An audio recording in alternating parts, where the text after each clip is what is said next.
Jean-Marc Morandini. Et on va parler maintenant de ces pratiques commerciales trompeuses qui existeraient sur certains comparateurs de billets d'avion. Une dizaine de sites internet sont dans le collimateur de l'État, ce que l'on appelle les agences de voyage en ligne, qui auraient dépassé les bornes selon la répression des fraudes. Europe 1 vous le révélez dès hier. Ces sites sont accusés d'induire le consommateur en erreur, voire de tromperie, en facturant un prix final qui n'est pas celui affiché au départ. Avec nous pour en parler, Elisabeth Assayag, journaliste à Europe 1. Bonjour Elisabeth. Bonjour Jean-Marc. Merci d'être avec nous. On a appris ça hier en écoutant Europe 1 avec vos informations. Effectivement, que reproche-t-on à ces sites C'est Opodo, GoVoyage ou encore eDream.fr. Voilà, donc ce sont des sites, vous l'avez dit, d'agences de voyage ou des comparateurs de prix. C'est assez différent. Et là, vous avez certainement fait l'expérience. Vous essayez d'acheter un billet d'avion, disons, pour Madrid. On vous propose un premier prix. Vous avez plusieurs prix qui s'affichent. Donc instinctivement, vous voulez le moins cher. Donc vous allez prendre par exemple un billet à 60 €. Vous remplissez les cases. Et là, au moment de régler, vous vous apercevez que vous avez des frais supplémentaires. Par exemple, des frais liés au mode de paiement, des frais de dossier, des frais d'envoi de billets. Des frais qui englobent plein de choses. Parfois même, vous allez payer et on vous dit que vous avez une super promo au Podo, moins 25 € de frais de dossier. Vous savez même pas à quoi ça correspond. Donc c'est tout ça que la direction de la répression des fraudes veut traquer, que le gouvernement veut traquer pour essayer que tous les sites soient à l'équilibre. Et en fait, ce qu'il faut, c'est que le prix qui est affiché soit le prix qu'on paye au final. Le prix de départ, parce qu'on a tendance à choisir le prix moins cher, mais au final, si vous regardez bien, il y a des compagnies aériennes où on se dit automatiquement, bon, je vais pas aller chez elles parce que ça va être trop cher, mais au final, elles présentent le prix avec tous les frais inclus. Donc au final, le prix de la compagnie la moins chère et le prix d'une compagnie régulière, finalement, il y a peut-être 2-3 € d'écart. Mais alors, on a cité plusieurs marques, Opodo, GoVoyage, EasyVoyage, eDream.fr. Est-ce que ça veut dire, on va dire les choses clairement, est-ce que ça veut dire qu'il ne faut pas aller sur ces sites ? Alors qu'il est... Qu'on se fait avoir quand on va dessus. Alors qu'il est, c'est ce que le gouvernement dit. On se fait clairement avoir en achetant un billet d'avion sur ces sites-là. La ministre me l'a dit elle-même en personne.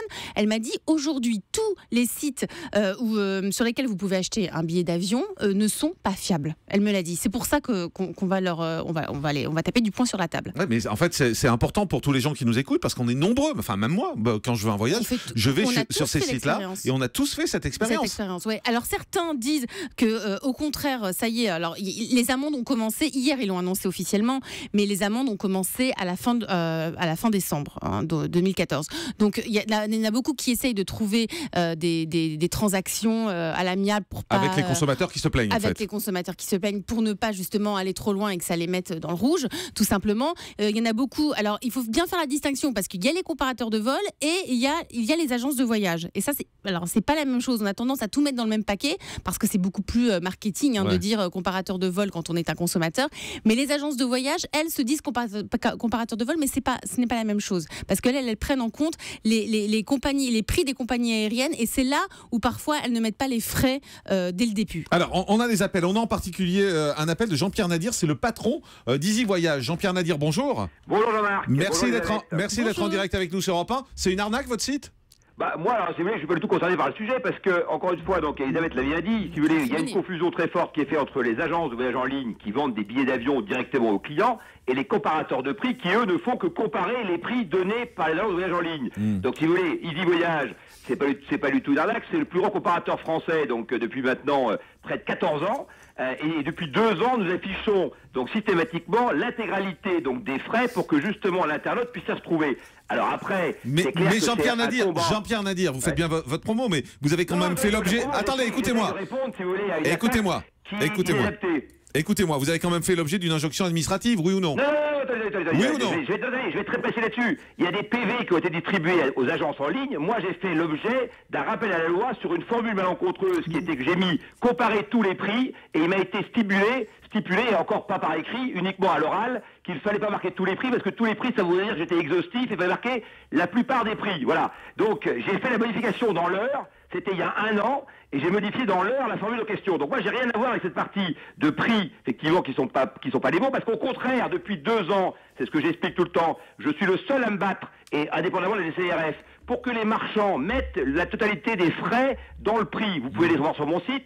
Je passe mon temps, j'ai 2 personnes qui passent leur temps à traquer toutes les astuces sémantiques sur les cartes de crédit pour que justement on ait le bon prix. Parce que quelle est la principale effectivement incrimination? C'est le fait qu'en fonction de la carte de crédit que vous allez utiliser, les prix varient. Exactement. Et donc nous sur Easy Voyage, nous avons une fonction où vous mettez votre carte de crédit, vous indiquez votre carte de crédit et on vous permet d'avoir le prix trié en fonction de la carte de crédit utilisée. Voilà. Donc si vous voulez, nous les comparateurs de prix, on est vraiment au service de l'autre. Moi je ne vends rien, je ne vends que de l'information. Donc si l'information n'est pas bonne, croyez-moi, effectivement, donc mon site n'a aucune raison d'exister. Donc ce que vous nous dites, Jean-Pierre Nadir, c'est vous êtes parfait et les autres c'est des salauds. Non, je dis pas que je suis parfait, non, au contraire. Je dis j'essaye de faire pour le mieux dans un monde compliqué, monsieur Morandini, ce qui n'est pas la même chose. Merci Jean-Pierre Nadir, merci. Vous êtes patron d'Easy Voyage, merci de nous être expliqué sur l'antenne d'Europe 1. Jean-Michel, bonjour. Oui, bonjour. Bienvenue sur Europe 1, Jean-Michel. Alors vous êtes client comme nous tous et vous avez testé un comparateur de prix, c'est Opodo, hein, c'est ça? Oui, c'est bien ça. Oui. Comme je disais à votre collègue tout à l'heure, moi je suis un amoureux des États-Unis, donc depuis l'origine, je vais toujours sur les différents sites. Ouais. Depuis 20 ans, parce que l'Internet n'existe pas depuis 20 ans, mais enfin depuis une dizaine d'années, je partais régulièrement avec des sites style eBooker, Expedia, tous ces gens-là. Et puis avec la pub qu'on avait régulièrement sur Opodo, je dis tiens, je vais aller faire un petit tour chez Opodo. Et parce que j'avais acheté les tickets la semaine dernière pour partir en avril. Ouais.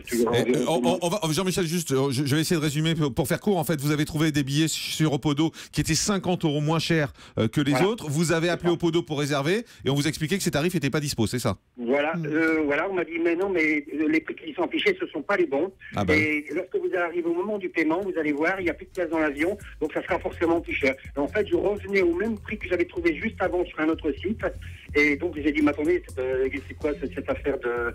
Je dis, c'est pas bon, ça fonctionne pas comme ça. Oui. Alors Jean-Michel, justement, Elisabeth Assaya, qu'est-ce qu'on fait dans un cas comme celui-là? Si on se retrouve sur un site qui met en œuvre ce que vous dénoncez, c'est-à-dire un premier prix, à la fin on paye pas la même chose. Une fois que vous les avez appelés, que vous avez râlé, vous allez sur un autre site. D'accord, mais il faut appeler Il faut appeler le service commercial, le service clientèle, râler et laisser un témoignage écrit, bien évidemment. Mais de toutes les façons, ça concerne les sites de voyage en ligne, mais même pour les hôtels, c'est la même chose. Il y a plein de petits trucs et astuces. Il faut effacer l'historique de son ordinateur. Ça, c'est la parce qu'autrement, ça vous reconnaît, parce que ça vous reconnaît et on va vous mettre un prix plus fort. Donc, ce qui prouve bien qu'il y a un flou juridique là-dedans. C'est évident. Merci Elisabeth Assayag de nous avoir éclairé, journaliste à Europe 1, pour cette tromperie chez certains comparateurs de billets d'avion. On va essayer de ne pas énerver le monsieur de tout à l'heure. Merci en tout cas d'avoir été avec nous.